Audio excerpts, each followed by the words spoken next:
das ist krass. 680 PS, Leute! Alter, ein neues Auto, das so gut Und da Der geht spitzt mal richtig was vorwärts. Leute, wir beginnen das Video heute mal etwas anders. Und zwar, wir sind, wie gerade schon erwähnt, unterwegs im neuen Aston Martin DB12. Und es hat sich hier so viel getan gegenüber dem Vorgänger, dem DB11 Aston Martin. Die mischen aber mal den Markt richtig auf, was nämlich das ganze Luxus in Verbindung mit Performance angeht. Es ist ein Fahrzeug, was eigentlich so gut wie keine Konkurrenz hat, und genau das werden wir heute testen. Das wollen wir herausfinden, denn ihr seht, wir sind gerade im S-Plus-Modus unterwegs. Wir haben hier den S-Mode, das wird dann schön in Green Lime das Ganze gehalten, und dann der GT-Modus, und das bedeutet, das ist der entspannte Modus. Und es gibt sogar einen neuen Modi, und zwar hierüber Individual, kennen wir auch schon, aber jetzt halt eben auch Wet. Und genau damit möchte Aston Martin in Angriff gehen, und zwar, dass das Auto wirklich alles kann. Ein perfekter Allrounder, ein Supercar-Tourer, wie Aston Martin es sagt. Und komm, hier kommt noch mal ein Tunnel. 4 Liter V8 Biturbomotor. Boah, Alter! Boah, ist das geil. Hey, es klingt so abartig geil. Und wie das Ding auch hinten dann rausknallt. Der hängt am Gas. Das ist ein Genuss. Und du merkst diese V8 Power. Ja, das ist ein AMG-Motor, wie wir das Ganze auch schon aus den DBX 707 kennen. Aber hier nochmal abgeändert. Wir haben größere Lader als der E63, weil der E63 leistet ja serienmäßig 612 PS. Hier, wie gesagt, 680 PS, 707, nochmal größere Lader, 707 PS. Wir gehen jetzt wieder hier in den GT-Modus rüber. Denn Leute, wir sind auf dem Weg. Der Robert hat irgend so eine Route herausgefunden. Eine richtig geile. Wo es kurvig sein soll. Ja? Und wir sind ja jetzt halt schon, man muss wirklich sagen, wir sind jetzt schon eine gute Stunde hier im neuen DB12 unterwegs, und du merkst halt einfach, also entspannt kann das Auto richtig. Und dann, was natürlich hier wirklich der große Unterschied ist, jetzt schauen wir mal, ob es hier auch piepst. Ja, es also. piepst. Was nämlich der große Unterschied ist, Alter, da reißt aber jemand richtig auf. Was Design und Qualität angeht, konnte Aston Martin schon immer. Aber was über die letzten Jahre hinweg immer bei Aston Martin etwas gefehlt hat, war, was das Thema Innenraum angeht, und zwar Infotainment und Thema Performance. Und ich habe es vor ungefähr 1,5 Jahren schon gesagt, als ich den DBX 707 gefahren bin. Aston Martin wird ein richtiger Gamechanger, denn die ganzen neuen Fahrzeuge, die von Aston Martin rausgekommen sind bzw. rauskommen, sei es jetzt Valkyrie, sei es Valhalla, was bald kommen wird, DBX 707 und genauso auch jetzt eben hier DB12, das ist ein absoluter Gamechanger. Also Leute, was ich jetzt halt noch mal kurz sagen wollte, bevor wir jetzt gleich hier bei der kurvigen Strecke ankommen, und zwar Thema Innenraum, und das ist wirklich dieser Gamechanger, den ich jetzt bei Aston Martin sehe. Und zwar hier kein Mercedes Infotainment mehr verbaut, sondern hier beim DB12 reines Inhouse-Infotainment. Wir haben hier einen Touchscreen, was in 30 Millisekunden reagiert. Also das reagiert extrem schnell. Einfach sauber aufgeräumt. Genau das, was ich haben möchte. Nicht wie beim Mercedes an dem Lenkrad nur noch Touchscreen, sondern wirklich hier. Wir haben noch Haptik, wir haben noch richtige Tasten, wir haben noch hier richtig, wo wir schön drehen können, alles. Und genauso auch hier die komplette Mittelkonsole. Ja, das ist halt schön sauber aufgeräumt. Sportlich, simpel gehalten. Das ist genau das, was wir haben wollen. Ja, sei es hier ESP, was jetzt halt zum Beispiel schon komplett aus ist. Ja, wir können hier einmal drauf drücken, dann kommen wir hier in ESP-Track, dann halten wir lange die Taste gedrückt. So, und normalerweise, jetzt seht ihr hier Set to Level 0. Normalerweise haben wir jetzt hier das Drehrädchen, ja, wo wir uns die Traction Control 9-stufenfach einstellen können. Allerdings handelt es sich hier um ein Vorserienfahrzeug. Robert, müssen wir hier hoch? Ja. Robert, was hast denn du hier für eine Route ausgewählt? Eine richtig geile. Eine richtig geile. Hoffentlich. Und das können wir eben hier jetzt aktuell noch nicht auswählen. Da ist ESP bzw. Traktionskontrolle komplett ausgeschaltet. Dann wie gesagt, Lenkrad, die Schaltpedals, extrem lange Schaltpedals, was ich hier extrem feiere, und vor allem hier fest am Lenkrad, nicht wie bei Lamborghini und Ferrari, wo sie fest vorne sind, sondern hier sind sie schön am Lenkrad verbaut. Also Robert, das sieht hier aber ganz schön Boah. Sportlich aus, du. Alter. Junge. Also Leute, ich sag euch eins. Ich bin extrem heiß auf dieses Fahrzeug. Ich meine, das ist ein extrem wichtiges Fahrzeug für Aston Martin DB12, ja. Und was du natürlich eben auch merkst, ist hier dieses neu verbaute E-Differential, ja. Robert, wie war das nochmal? Auf und zu in wie viele Sekunden? 130 Millisekunden. Sehr gut. Und zwar 100%, Leute. Und das steigert einerseits natürlich den Komfort, aber andererseits natürlich auch Performance, was Handling angeht. So, und ich bin jetzt wirklich gespannt, wann es jetzt hier richtig kurvig wird, Leute. Denn wie gesagt, also GT-Modus, entspannten Modus definitiv bestanden.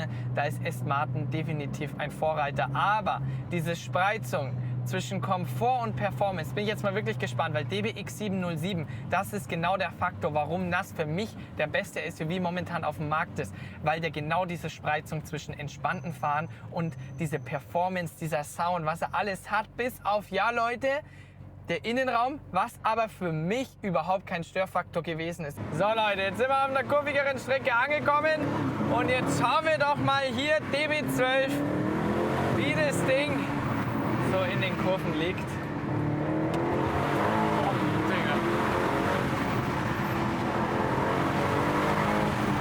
Boah.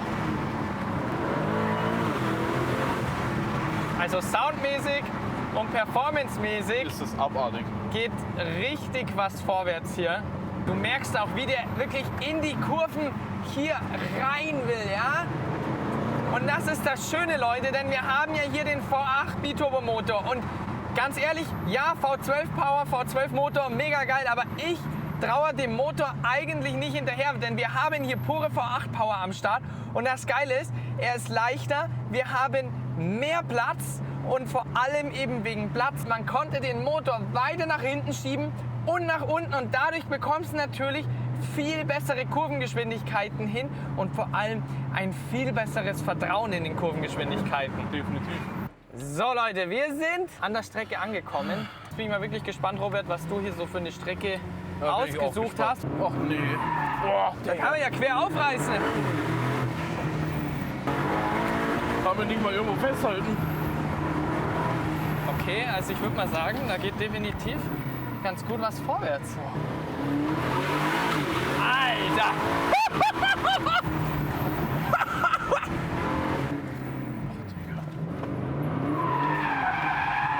Robert, was los? Hä? Also Leute, daran merkt man wirklich hier die Differentialsperre, das E-Diff. Wenn du hier nämlich einlenkst, ja, dass sie hier wirklich schön kontrolliert, ja. Und ich finde es vor allem faszinierend, wie viel Grip wir hier haben. Und daran merkst du einfach die speziell entwickelten Michelin-Reifen hier auf den DB12. Und jetzt schau dir das nochmal hier an. Jetzt sind wir natürlich, das ist hier natürlich eine Strecke, die hier natürlich schon, ja, sportlich ist. Hier kommen jetzt halt Fahrradfahrer entgegen, da machen wir natürlich langsam. Also Robert, du hast dir hier auf jeden Fall eine sehr breite Strecke ausgesucht. Aber es ist eine sehr schöne Strecke. Oh, jetzt kommt ja auch noch ein Tunnel. Also der Sound, Leute, das ist... Aber der Punch ist richtig, richtig da. Das ist schon... Und schau mal, wie sauber du hier einlenken kannst. Du hast hier wirklich ein Selbstvertrauen. Und auf der einen Seite, wie schon gesagt, total entspannt. Und auf der anderen Seite wirklich ein sportliches Feedback. Ja? Hast hier nicht diesen typischen Spielraum, den man oft hat, ja? Sondern hier wirklich ein ganz sauberes Feedback. Also Leute, ihr seht, performancemäßig Aston Martin, das ist ein absoluter Gamechanger, ja. Du hast hier auf der einen Seite wirklich eine schnelle Performance, aber auf der anderen Seite, ihr seht es auch wirklich einen Spaßfaktor und dann hier in Verbindung die V8 Power, ja. Du hast hier Basis natürlich den AMG-Motor, den Aston Martin zukauft, ja. Aber hier wird das Ganze verfeinert, weil soundtechnisch, ja, du hörst den AMG-Klang raus, aber dann diesen typischen Aston Martin-Klang und auch dieses Ansprechverhalten, das ist kein Vergleich. Das ist kein Vergleich hier.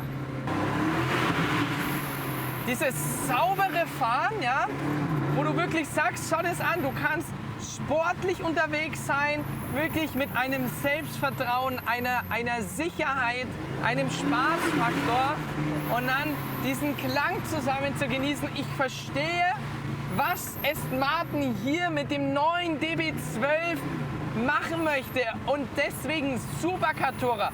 Du hast auf der einen Seite ja, ein gewisses Supercar, aber mit dem du wirklich als Daily fahren kannst, der wirklich auch als Daily seinen Zweck erfüllt, ja, im GT-Modus, tiefenentspannt und dann wirklich hier im S-Plus-Modus, wo du wirklich hier Gas geben kannst, ja, und wirklich diese 680 PS spürst. Robert, was ist los? Ich bin kein guter Beifahrer. So.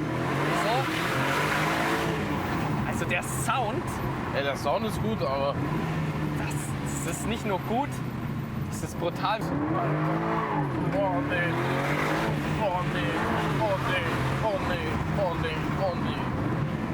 Oh, Digga.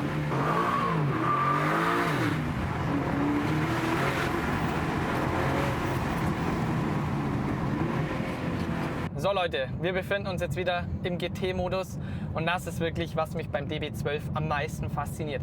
Nicht nur dieses abartige Mega-Design, diese Eleganz, diese Sportlichkeit, sondern genau eben hier dieser Unterschied zwischen Fahren im GT-Modus, ja, diese Ruhe, Entspanntheit und auf der anderen Seite, was wir gerade hatten im S-Plus-Modus, den puren V8-Sound genießen, diese Sportlichkeit, diesen Spaßfaktor, den du in den Kurven entwickelst und eben jetzt, wie gesagt, hier im GT-Modus, wir gleiten dahin, der V8-Motor, du hörst ihn so gut wie gar nicht, wir können uns ja theoretisch hier über den Knopf, die Abgasklappe, können wir uns theoretisch ansteuern, aber wir lassen die Klappe jetzt einfach zu, gleiten einfach entspannt dahin und dann einfach, ja, muss man wirklich sagen, das ist genau eben, was mich am meisten fasziniert und was mir dann eben so bei Fahrzeugen gefällt, die du wirklich auf der einen Seite sportlich fahren kannst, aber eben auf der anderen Seite diese Entspanntheit. Und ich würde sagen, wir fahren jetzt noch ein paar Kilometer weiter und dann, Leute, dann zeigen wir euch nochmal hier den neuen DB12 im kompletten Detail. So Leute, jetzt sehen wir den neuen Aston Martin DB12 mal von außen, ne? Und das ist voll nach meinem Geschmack. Die sogenannte Hyper Red Lackierung. Wir haben hier vor allem, hier kommt richtig schön dieser Metallic-Effekt raus. Das bekommt Aston Martin immer extrem gut hin mit den Lackierungen und vor allem, was jetzt hier schön an dem DB12-Modell ist, dass wir hier nämlich noch zusätzlich den kompletten Kühlergrill in schwarz haben, ja, richtig schön böse, elegant, plus zusätzlich, und jetzt kommt's, jeweils an der Seite solche Carbon-Flaps. Und wenn wir jetzt hier weiter zur Seite kommen, also wirklich ein absolutes Highlight. Ich kann euch leider nicht den Preis nennen. Wir haben hier optional das Carbondach. Und wie sexy sieht das bitte hier in Kombination mit der roten Lackierung aus, wenn du hier das Carbondach hast, hast hier die Seitenspiegel, auch hier in Carbon das Ganze gehalten, sowie auch hier in Carbon. Generell ist es beim DB12 so, dass wir 80% neue Teile verbaut haben gegenüber dem Vorgänger, dem DB11. Und wie wir hier sehen, 21 Zoll Felgen haben wir beim DB12 am Start. Es gibt auch hier verschiedene Felgen, die wir auswählen können, und auch wichtig zu erwähnen, wir haben Michelin-Reifen und die sind speziell entwickelt hier für den DB12. Und wenn es jetzt hier weiter zur Seite geht, ich meine, ihr seht auch hier unten, der Part ist in Carbon gehalten. Also wenn man jetzt mal wirklich von der Seite schaut, diese Elegantheit, vor allem für mich, die Front ist für mich der schönste Part, genauso wie auch hier Seite. Wenn wir jetzt nach hinten gehen, auch das Ganze schön clean gehalten. Wir sehen auch hier eben die neuen Rücklichter. Allein, was das ja schon ausmacht. Vor allem, was natürlich auch extrem sexy rauskommt. Und ich finde einfach, das ist ein Muss. Wobei ich nicht weiß, was das optional kosten wird. Dann schaut euch das mal an. Dieser komplette Diffusor, hier alles in Carbon gehalten. Extrem, extrem sexy. Wenn wir gerade schon von Preisen reden. DB12 geht bei 225.000 € los.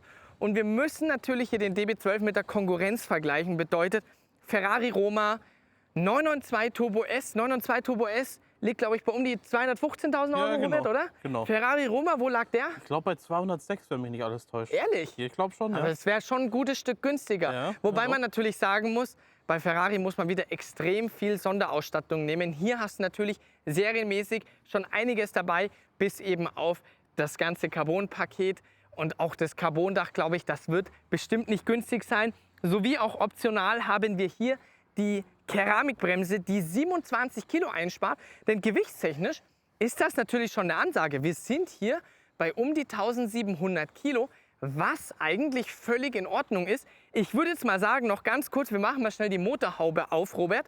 Das müsste nämlich auf der rechten Seite gewesen sein, weil ich will mal sehen, wie weit der Motor wirklich hier hinten sitzt. Siehst du, Robert? Da habe ich nämlich dazugelernt. Ich habe nämlich beim DBX damals nicht den Griff gefunden, wo nämlich die Motorhaube aufgeht. Und jetzt zieht euch das mal rein, wie riesig hier diese Motorhaube ist und wie das Ganze nämlich jetzt geschrumpft ist.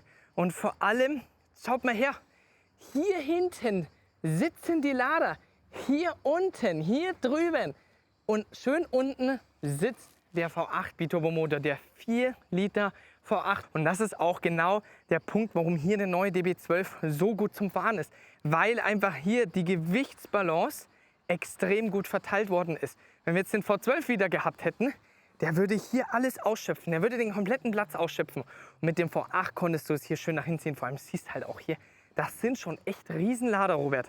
Also jetzt weiß ich auch, warum hier mit den 680 PS und den 800 Newtonmeter richtig was vorwärts geht. Denn Leute, man muss sich mal überlegen, VMAX, es sind hier 325 km/h angegeben. Und das ist natürlich schon eine Ansage. So, dann schauen wir uns mal den Innenraum an und allein schon wieder hier so sexy, wie hier diese Tür schön nach oben aufgeht. Und jetzt setzen wir uns mal hier rein nochmal. Denn Leute, wie wir hier schön sehen können, jetzt um hier nochmal auf den Innenraum einzugehen, denn das ist ja wie gesagt der absolute Gamechanger beim DB12. Erstens Verarbeitung, hier optional auch schön alles in Carbon gehalten, braunes Leder, hier in schwarz, die Steppungen, die Nähte, die wir hier haben, egal wo du hinschaust, die feinsten Materialien. Und dann eben hier, wie gesagt, das Lenkrad, was extrem griffig ist, in Verbindung mit den Alu-Pedals. Hier schön rausgefräst, Minus, Plus. Da hast du natürlich so eine Kleinigkeit wie hier der Blinker. Das kennen wir natürlich noch aus dem Mercedes. Genauso auch wie der Part hier. Was aber für mich überhaupt nicht schlimm ist. Das ist für mich völlig in Ordnung. Und dann natürlich auch, wie gesagt, hier schön die Bose Wilkins Anlage bis zu 1200 Watt stark. Und ja, wie gesagt, hier Innenraum nochmal die ganzen Knöpfe, das Infotainment-System, wo du dich wirklich rumspielen musst und auch wirklich Spaß dabei hast, dich rumzuspielen. Denn das ist wirklich eine Ansage. Aston Martin hat das komplett alleine entwickelt und allein wie viele Stunden Arbeit da drauf gegangen sind. Für mich war das Mercedes Infotainment total in Ordnung hier bei Aston Martin, aber Aston Martin hat gesagt, nein, wir wollen was Eigenständiges machen und dementsprechend hier kompletter Touchscreen, ja, und trotzdem hast du hier noch den kompletten Überblick, komplett sauber gehalten, was die ganzen Knöpfe angeht und vor allem, ich finde es ja einfach so schön, wenn du noch am Lenkrad was zu drehen hast, wenn du hier an der Mittelkonsole noch was zu drehen hast, kannst du hier alles richtig schön einstellen. Und wie gesagt, auch hier die feinsten Materialien wurden hier verwendet, auch schön das Ganze in Carbon gehalten, auch hier schön noch die ganzen Steppungen, Leder. Vom Sitz her, wir haben hier den Komfortsitz, es gibt aber auch den Performance-Sitz. Vielleicht, Robert, findest du ein Bild im Internet, ja, wie das aussieht, weil ich habe das vorhin kurz gesehen. Und Leute, der sieht richtig sexy aus. Und ja, ich würde sagen, wir machen hier die Tür zu. Komm, Robert, wir gehen noch mal hier nach vorne, weil ich möchte den schönsten Part hier noch mal sehen. Und Leute, ja, also ich kann nur sagen, Hut ab an Aston Martin, was die über die letzten, ja, muss man jetzt schon sagen, letzten 2 Jahre auf die Beine gestellt haben. Und vor allem, was da noch alles kommen wird. Und ich habe es ja schon mal gesagt. Für mich war Aston Martin schon immer wirklich eine Marke, die extrem schöne Autos entwickelt und produziert haben. Aber es lag immer etwas so an der Performance, die nicht ideal gewesen ist. Genauso wie auch Innenraum, Infotainment. Aber ihr seht es jetzt hier beim DB12. Und ich freue mich so auf die nächsten Jahre, was Aston Martin da noch an Fahrzeuge rausbringen wird. Denn ich bin mir sicher, hier mit dem DB12 ist das erst der Anfang gewesen, was da Aston Martin noch über die letzten Jahre uns alles zeigen wird.